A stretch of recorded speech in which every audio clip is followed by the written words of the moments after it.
Hi everybody, Amy here checking in for week 8 of our semester, and I apologize for the abstract wall art behind me.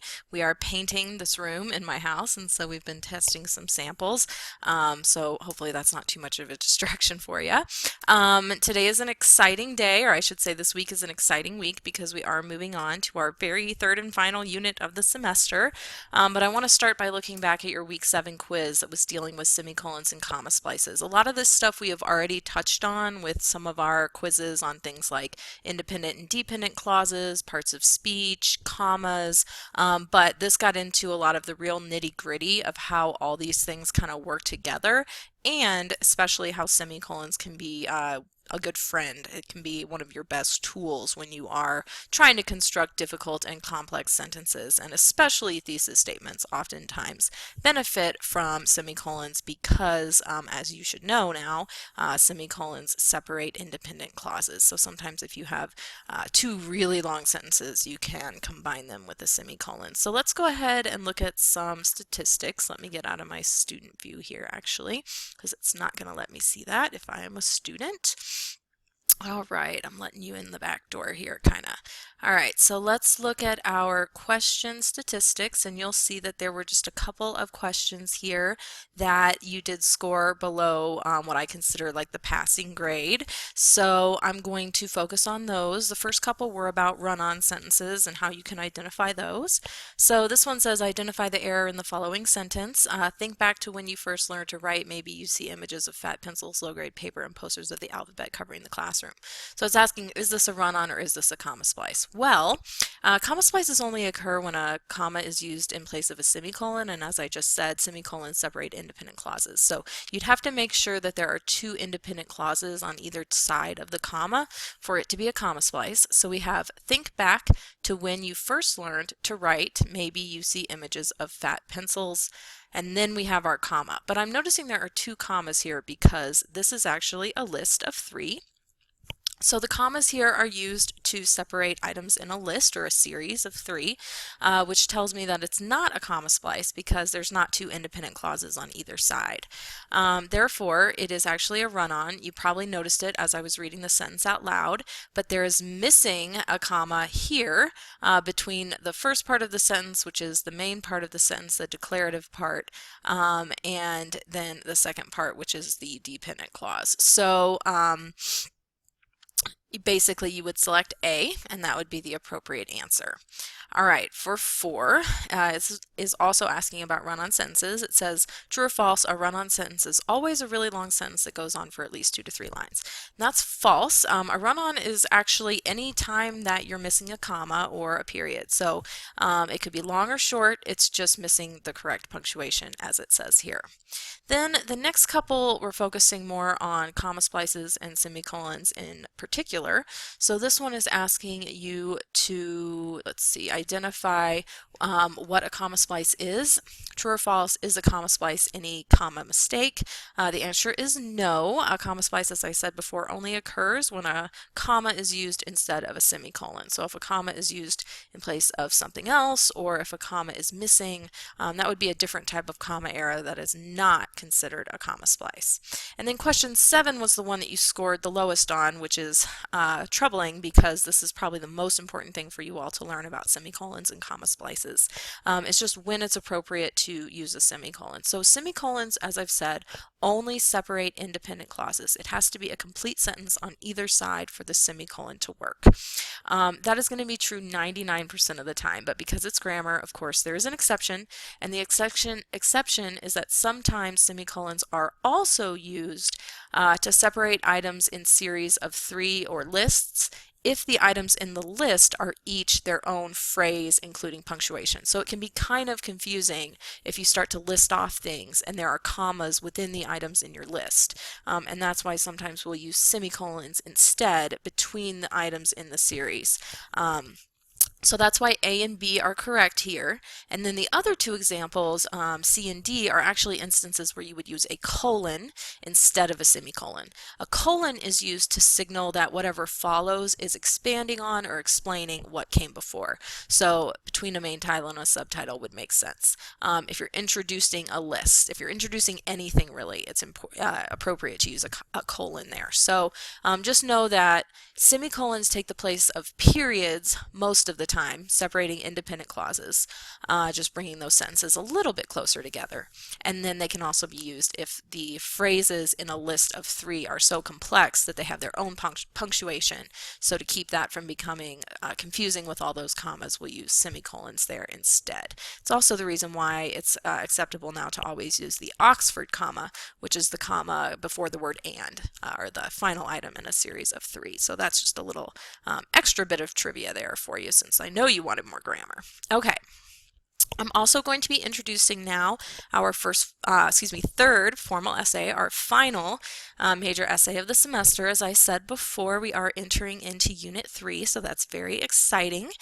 So here we have the assignment sheet. Of course, it's laid out the same way your other assignment sheets have been this semester. First, looking at our rhetorical situation here, our purpose, audience, and writer. So the purpose in this case is to really dive into the kind of writing you'll be doing throughout the remainder of your college career, what you're likely to encounter next semester in English 121, or that you may have already encountered in the other classes that you're enrolled in this summer semester. So you're going to be conducting research and formulating a position in regards to a research question. So we really need to start with a question rather than a topic, which is what we're working on in this week's discussion.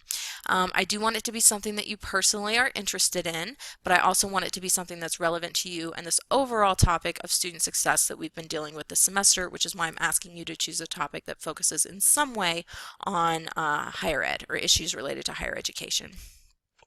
Your audience is academic, so it includes the entire academic community. We have high standards for our writing, must be polished, free of errors, use citations, conduct your research in an ethical and responsible way, etc. You want to show that you're knowledgeable about your topic, that you have done the research, but that you've also been fair-minded and credible, and as appropriate, empathetic when you're presenting that information. So you don't want to be biased, you don't want to be overly harsh in your criticism, but at the same time you're going to employ a lot of those critical thinking skills that you developed previously in the summary and response unit. So here it does say that your topic needs to relate in some way to higher education in the United States, and that you're going to have to formulate a question in regards to that topic, choosing something that you are interested in, that you have background knowledge about. Then figure out what your audience needs are. Of course, that audience is academic. They value information, science, research, that kind of thing. You do need to have 3 different types of sources, so I'll be talking about those just a little bit later here. But one of them needs to come from the general web, one from an advanced web search, and then one from an actual scholarly database, which you do have access to through your course fees. And then in the essay, you're going to present your findings where you have one main point or idea from your research that's surfaced across your sources per paragraph. And then you'll pull information from multiple sources into each of those paragraphs. You'll also be presenting your research question right up front and answering it at the end. You're going to talk a little bit about why each source is credible, so we're doing a discussion related to that this week, and you want to try to pull in, as I said, information from multiple sources into each of those body paragraphs. And then at the end of the essay, you'll be using what's called a delayed thesis strategy to present your overall answer to the research question, not at the beginning, but at the end of your essay. And then, of course, we'll have global and local revision as always. This paper does need to be MLA formatted with MLA in-text and works cited citations. 3 to 4 pages. The rough draft is due August 2nd, so coming up pretty quickly here. And then the very last day of the semester is when your final is due. And as I said before, you do need to have those 3 different sources, 3 different types of sources. The strategies here, as always, move chronologically through the essay. So you'll choose a topic first that you're interested in, start with your background knowledge, figure out what questions you need to ask, then you'll formulate your research question. So we'll really get through all of these this week. And then you will look for different types of sources, as I said before, critically evaluate those and figure out which ones are worthy of your knowledge or worthy of you pulling information from. Then look across your sources and determine what points are relevant in answering the research question, and that's what you'll use to formulate your body paragraphs, beginning each paragraph with a topic sentence and then filling it up with information from at least 2 different sources in each paragraph, and then culminating in an overall answer to your research question in the conclusion paragraph, taking a position that you think is well informed and fair.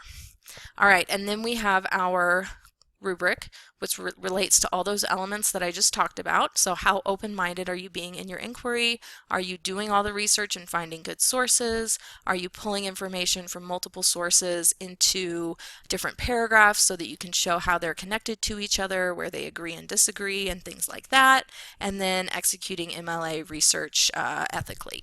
So we will be working on all those things over the course of the next couple of weeks, but as you know, there's not that much more time in the semester, so this essay is going to go by pretty quickly, and if you can all just hang in there, we will be very, very close to the end soon. Okay, so that brings me to your discussion for this week, which included both the sample essay and your formulation of a research question based on your journal for this week as well. So I'll be giving you individualized feedback on your journal, but hopefully you were able to brainstorm an idea there that is of personal interest to you. I do want to show you a few things about the sample essay because that was part 1 of this assignment. You all had some really good ideas about how you can emulate the strategies from the sample essay throughout your discussion post this week. Jonathan made a really good point about presenting the research question at the end of the first paragraph. That's definitely something I'm going to be looking for in terms of organizational structure from all of your essays. I do want to point out that your thesis, your actual thesis or your answer to the research question is actually going to come at the end of the essay because this is an inquiry-based essay. It's okay to do that. But what I think Jonathan's talking about here in this next sentence are the topic sentences for each of those body paragraphs, which do need to be there as we saw on the assignment sheet just a minute ago. I also really liked what several of you were saying about how you bring in source information to develop the body paragraphs for the essay. It was something that came up in Kendall's post. She says, I enjoy the way paraphrasing and quotes are used to convey support and bring in answers. And this really sums it up nicely. I mean, this is basically exactly what you're going to be doing in the body paragraphs for your essay. And then in terms of the overall organizational structure of the essay as a whole, take a look at Leslie's post. She's got it really broken down perfectly, as she always does. Really just goes through exactly what needs to be in your essay. First, it demonstrates exemplary critical thinking on the topic at hand. Second, it presents research findings from different types of sources and supports them with direct quote and paraphrase. Third, each paragraph focuses on only one main point, making it easy to formulate an answer to the question. That's really insightful and definitely true. And then last but not least, the sample essay needs MLA conventions, MLA style, heading, page numbers, double space, works by, etc. And then Jessica was another one that really summed up the sample essay well, I thought. The essay fulfills the requirements. In the opening paragraph, she summarizes her research goals, starts off with quoting the former First Lady, goes on to citing her sources, does a good job in that paragraph summarizing her findings and citing sources, and then toward the end of the essay, the writer proposes her research question again and then answers it. That's exactly what you need to do in your conclusion. I plan on emulating the essay by using personal experiences first to gain the attention of the audience. That's exactly what you need to do in your intro, and then explaining what you've researched, and at the end summarizing. So again, just a really nice layout or breakdown there, excuse me, of how the essay that you're going to write should be organized. And then as far as your own topics go, I noticed that several of you are still not directly presenting your research questions, so I'm asking all of you to revise your questions for your reflection over the weekend. Jessica, you're one here. You do say your topic, but it was also asking you in the instructions to present your question in bold at the end of your post. So here, I'm still unsure exactly what your research question is, even though you've answered all these questions really, really well. So I would want to see you actually write out your research question. Actually, Gray was another one that had the same issue. Gray, I think you're presenting your research question. Oh wait, sorry, no, I'm confused. Let's see. Homeschooling versus public schooling. Oh, maybe I'm not confused. Yeah, so, oh no, here at the end. Okay, I'm getting ahead of myself, sorry.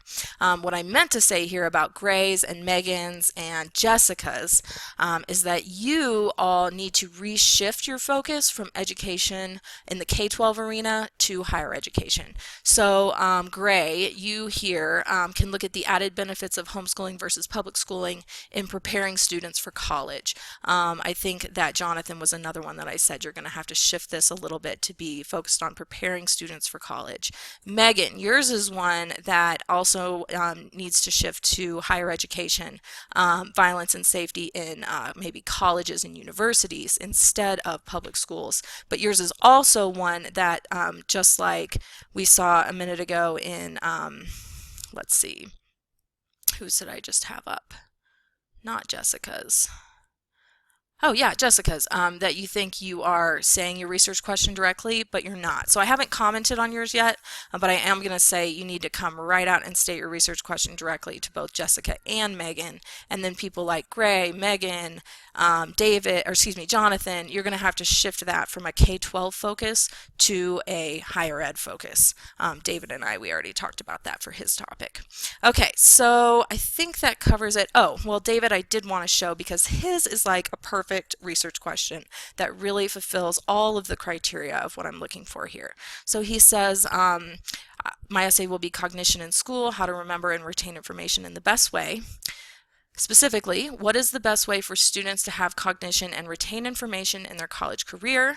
So right there, it's focused on higher education. I know this because I already emailed David and told him how to revise, and he did here, so he's a little bit ahead. He says, the reason for choosing this topic is my deep interest in the topic that creates a passion and ambition to learn more about how this can benefit me in my success in school. I already know quite a bit on this topic to an extent when it comes to psychology, in building rapport and implementing these techniques in a business environment. However, I feel this will help me in my memorization techniques and hopefully will help others as well. It's a very important topic considering test taking and later using the information you retain in the world after school.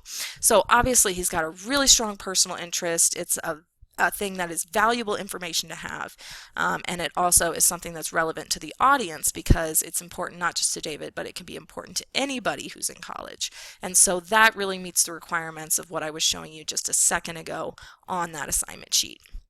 So otherwise, keep up the good work. I'm sorry about the confusion with the dates on this week's discussion. I think that one just slipped through the cracks on me. I apologize. I know it was confusing, but almost every single one of you emailed me, so I appreciated that, and it looks like most of you were able to post, and I won't count them as late or anything like that. But don't forget to do your comments for tonight's deadline. A lot of you have already started those, and then I still want you to do your reflections over the weekend, and I will comment and tell you what you need to revise for your research question when you post those reflections if I haven't done so already. Okay, so that brings me to my next point, which is about one of the student success activities that we have going on this week over in Coach's Corner, which is a discussion of different library research techniques. So we always have Deb helping us out and making us videos, but I actually enlisted the help of librarians from FRCC for this, and they made some videos on how to conduct 3 different types of research searches online so that you can kind of compare them and see what are the best strategies for each and when is each useful. So then I was asking you some questions like, how did your search change?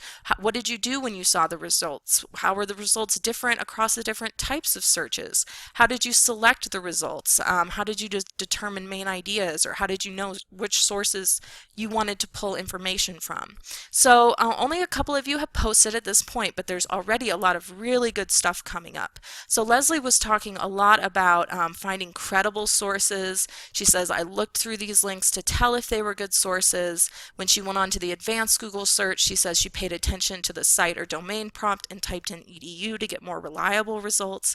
And so this is all really good ways of honing and refining your research. I would say using domain types like .org and .edu can definitely be useful as long as you watch out for what the biases of that source might be, or who's funding the page and that kind of thing.